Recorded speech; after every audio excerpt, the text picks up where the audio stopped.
Hello students, welcome back to my YouTube channel. So exercise 7.4 continue कर रहे हैं from question number 6।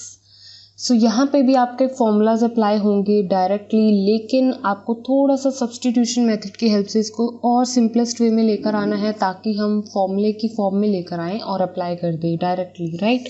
सो यहाँ पे ऑफ कोर्स जैसे क्वेश्चन नंबर 1 में जैसे ऊपर क्या है एक्स स्क्वायर और dx, तो ये मुझे रिमूव करना है।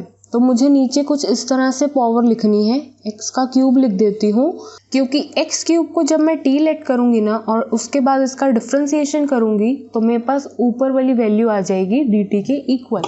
सो यहाँ पे लेट कर लो x क्यूब को t के इक्वल, इसका डिफ्रेंसिएशन जैसे ही मैं करूँगी तो मेरे पास वैल्यू आएगी इस तरह से। तो यहाँ पे जो भी एक्स्ट्रा है उसको दूसरी साइड शिफ्ट कर दो। दैट मीन्स इस पूरे न्यूमरेटर वैल्यू को मैं किसके इक्वल लिख सकती हूँ, dt अपॉन 3। तो यहाँ पे 3 जो है कांस्टेंट है, उसको मैं नेक्स्ट स्टेप में बाहर लिख दूंगी। और यहाँ पे डिनोमिनेटर में और वैल्यू क्या आई है आपके पास, 1 माइनस टी का स्क्वायर, क्योंकि एक्स क्यूब को क्या मान लिया था आपने, t। सो यहाँ पे 1/3 dt ऊपर और नीचे 1 का स्क्वायर लिख सकती हूँ मैं 1 को, तो यहाँ पे t का स्क्वायर तो है ही।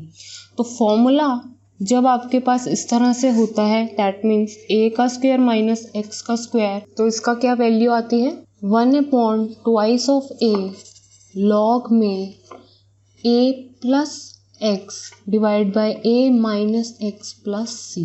तो ये तो हो गया फॉर्मूला जो कि मैंने आपको बता रखा है। तो अब in the form of t है x की जगह, सो कंफ्यूज होना बिल्कुल भी नहीं है, सो कंफ्यूज बिल्कुल भी मत होना। सो 1/3 तो एज इट इज़ आ जाएगा। अब यहाँ पे देखो t का स्क्वायर है ना, तो दैट मीन्स ये जो आपका t की फॉर्म में है जो भी पैरामीटर है मतलब वेरिएबल है उसके साथ कांस्टेंट वैल्यू तो 1 है, तो कोई दिक्कत ही नहीं है। अगर 1 लिखते भी हो डिनोमिनेटर में तो भी इसका मतलब वही है। अब आ जाते हैं फॉर्मूला पर। फॉर्मूला में क्या है कि 1/2 ऑफ a क्या है, 1 का स्क्वायर मतलब क्या है, a क्या है 1, कांस्टेंट वैल्यू क्या है आपके पास 1। तो यहाँ पर 1 लिख दिया मैंने, लॉग लगा दिया, मॉड में डाल दिया, कांस्टेंट प्लस दिस फंक्शन,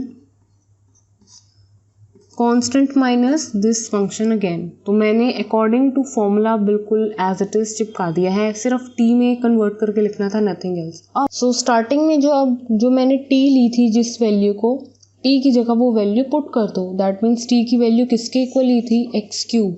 तो t जहाँ जहाँ पर है वहाँ पर आपको क्या लिखना है, एक्स क्यूब। नीचे क्या हुआ, ये 3 2 का 6 लॉग, मॉड में वैल्यू क्या आई 1 प्लस एक्स का क्यूब 1 माइनस एक्स का cube plus c। So this is the final answer for question number 6। Now let's see question number 7। So question number 7 बहुत ही इजी है। और वो कैसे, अगर देखो मैं नीचे वाली वैल्यू को t लेट करती हूँ, क्योंकि कई स्टूडेंट्स ऐसा सोचते हैं क्योंकि सब्स्टिट्यूशन मेथड से ही अगर इसको सिंप्लीफाई फॉर्म में लेकर आना है तो क्यों ना इसको टी लेट करके देखें और ऊपर का क्या पता ये वैल्यू dt के इक्वल आ जाए। लेकिन क्या ये वैल्यू आ रही है dt के इक्वल, क्या आपके पास ऊपर 2 ऑफ x है, नो अभी तो नहीं है। तो यहाँ पर अगर यहाँ पर x dx हम कर भी देते हैं और 2 को उधर शिफ्ट कर भी देते हैं तो यहाँ पे -1 की जगह क्या लिखोगे, तो यहाँ पर इसीलिए यहाँ पर अभी सब्स्टिट्यूशन मेथड तब अप्लाई होगा जब मैं सेकंड स्टेप में इसको कन्वर्ट कर दूंगी। और सेकंड स्टेप में इसको कैसे कन्वर्ट कर रही हूँ, अब यहाँ पे ध्यान से देखो x -1 है और इस पूरी वैल्यू के नीचे एक कॉमन वैल्यू है, दैट मीन्स रूट में एक्स स्क्वायर -1। तो इसको मैं स्प्लिट करके लिख सकती हूँ, like before LCM we can see that कि सो इसको मैं स्प्लिट करके लिख सकती हूँ, मतलब एक बार x के नीचे ही वैल्यू लिख दूंगी और एक बार -1 के नीचे ही वैल्यू लिख दूंगी। x के नीचे एक बार मैंने ये वैल्यू लिख दी और एक बार इसके नीचे 1 के नीचे ये वैल्यू लिख दी। अब क्या है कि आपका जो इंटीग्रेशन है वो एकदम अलग अलग करके सॉल्व हो सकता है। एक बार इसका इंटीग्रेशन करना है और एक बार इसका इंटीग्रेशन करना है। इसका इंटीग्रेशन तो डायरेक्ट हो रहा है, क्यों डायरेक्ट हो रहा है, क्योंकि ऊपर तो वैल्यू ही नहीं है, जो कि हमें फॉर्मूलास में भी इसी तरह से चाहिए होता है कि जब हमारे पास ऊपर ओनली 1 हो और नीचे फॉर्मूले के अकॉर्डिंगली बन रहा है, दैट मीन्स एक्स का स्क्वायर -1 का स्क्वायर, है ना, इसी तरह से तो बन रहा है। तो यहाँ पे तो डायरेक्ट फॉर्मूला है, लेकिन यहाँ पर अभी भी ऊपर x है, तो अब यहाँ पर हम इसको x² - 1 को t के इक्वल लेट कर लेंगे, तो जिसका आंसर आपको पता ही है क्या आएगा। दैट मीन्स x dx को, जो कि मुझे न्यूमरेटर में वैल्यू दिख रही है, उसको मैं dt/2 लिख सकती हूँ। तो उसको लिख दो dt/2, जो बाहर है चला गया कांस्टेंट। इस पूरी वैल्यू को आपने रूट के अंदर क्या माना था, t। अब इसका इंटीग्रेशन तो करना आता ही है आपको, वो हम कर देंगे। साथ में ये वैल्यू किस तरह से सॉल्व होगी, डायरेक्ट फॉर्मूले के हेल्प के साथ। दैट मीन्स इसका भी हम इंटीग्रेशन अभी कर देते हैं, लेकिन साथ में पहले हम इसको सॉल्व कर दें। दैट मीन्स x² - 1 का स्क्वायर। यहाँ पे तो डायरेक्ट फॉर्मूला लग जाएगा। कौन सा फॉर्मूला लगेगा, रूट में जब x का स्क्वायर हो माइनस a का स्क्वायर हो तो उसका फॉर्मूला क्या होता है, that means log function plus this denominator value as it is plus c। ठीक है, ये फॉर्मूला तो इसकी जगह लग जाएगा। और इसको हम नेक्स्ट स्टेप में सॉल्व करते हैं, क्योंकि रूट t का मतलब क्या है कि t की पावर क्या है, 1/2। अगर हम इसको न्यूमरेटर में भेजेंगे तो -1/2 होगा, तो इसका इंटीग्रेशन बहुत इजी है। सो 1/2 साथ चल रहा है इसके, और ऊपर न्यूमरेटर में ये वैल्यू इस तरह से है। एंड यहाँ पर मैं ऑलरेडी फॉर्मूला अप्लाई कर चुकी हूँ, that means log x plus जो भी आपके पास वैल्यू थी, दैट मीन्स x² - 1 का स्क्वायर प्लस c। अच्छी प्रैक्टिस क्या होती है कि आप एक साथ फॉर्मूलाज अप्लाई करें और प्लस c साथ में ऐड कर दें। दैट मीन्स इसका भी इंटीग्रेशन कर देते और इसका भी। तो अगर मैंने यहाँ पहले कर दिया तो कोई दिक्कत वाली बात नहीं है। लेकिन अगर आपकी बेस्ट प्रैक्टिस वही है कि आप एक साथ इंटीग्रेट करें, मतलब शो उसी तरह से करें। अब यहाँ पे इसका इंटीग्रेशन क्या होगा, t की पावर में 1/2 आया है और वही पावर बेस में आई है, और जो कि 1/2 जो है वो ऊपर चला जाएगा, 2 जो है यहाँ पर आ जाएगा क्योंकि ये 1/2 है। ठीक है, रेसिप्रोकेट करके वैल्यू 2 ऊपर आ जाएगी। कहने का मतलब है 2 से 2 डायरेक्ट कैंसिल है, और दैट मीन्स ये क्या है, रूट 2 है अभी भी, और दैट मीन्स इसका मतलब क्या है, ये रूट t है, क्योंकि t की पावर क्या है 1/2, और दैट मीन्स रूट t। तो t की जो वैल्यू हमने t जो लेट किया था उसको वापस से यहाँ पर डाल दो। दैट मीन्स x² - 1 को हमने t लेट किया था, और रूट तो हमने लिखा ही हुआ है, minus log x plus x² - 1 plus c। So this is the complete answer you are getting for question number 7. So now let's see question number 8. अभी भी क्या है, ऊपर x² है तो ऑब्वियसली सब्स्टिट्यूशन मेथड तो अप्लाई होगा, लेकिन हमें नीचे एक ऐसी वैल्यू जनरेट करनी है, उस तरह से लिखना है तो जिसको लेट करने के बाद मेरा जो न्यूमरेटर में है वो dt की फॉर्म में आ जाए।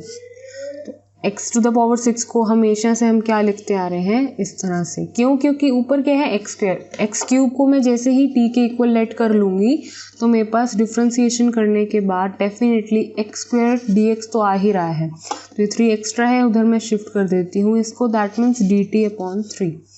तो मतलब, और इसको भी मैं क्या लिख रही हूँ, a⁴ का स्क्वायर।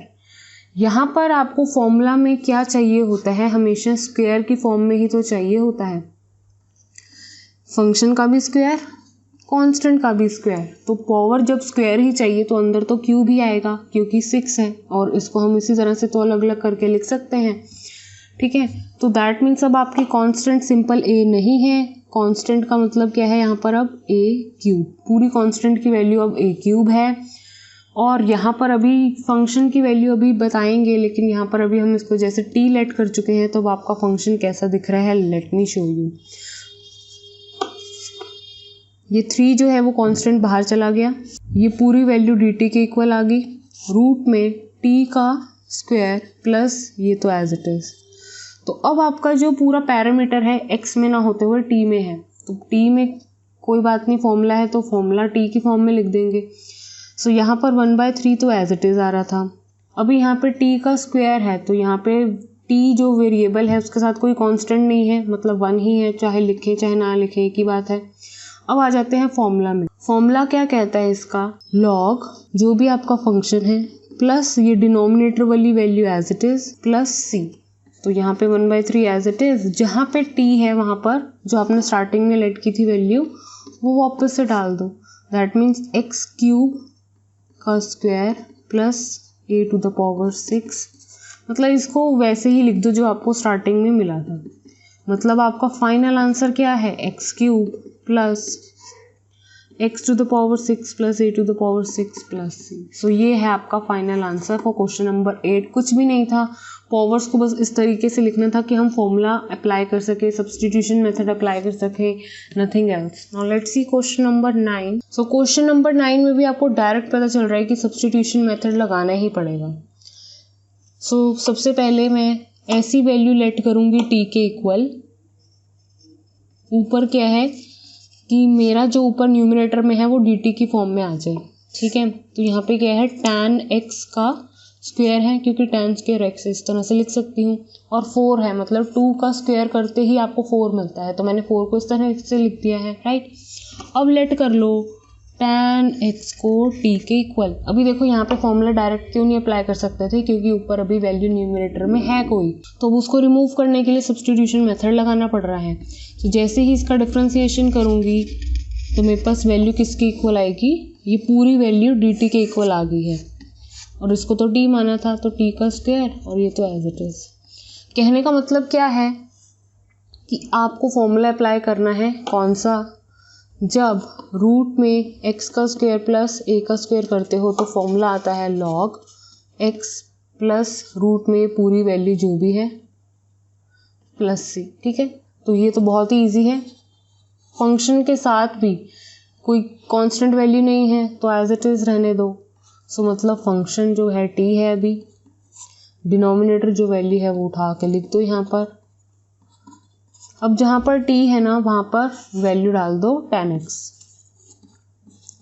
सो tan x plus tan x का स्क्वायर, ठीक है। सो मतलब लाइक दिस। तो ये तो वैल्यू ऐसे आती है जैसे पहले ही आपको दे रखी होती है।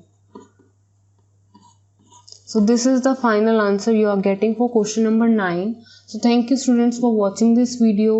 Next video काफ़ी important है, उसको देखना मत भूलना, क्योंकि उसमें मैं हर एक कैटेगरी बताऊंगी जो कि आपको इस एक्सरसाइज 7.4 में मिलने वाली है, और उनका डिफरेंस, कैसे उनको डील करेंगे, कैसे उनको सॉल्व करेंगे। सो बहुत ही अच्छी वीडियो है, सो must watch. Thank you students.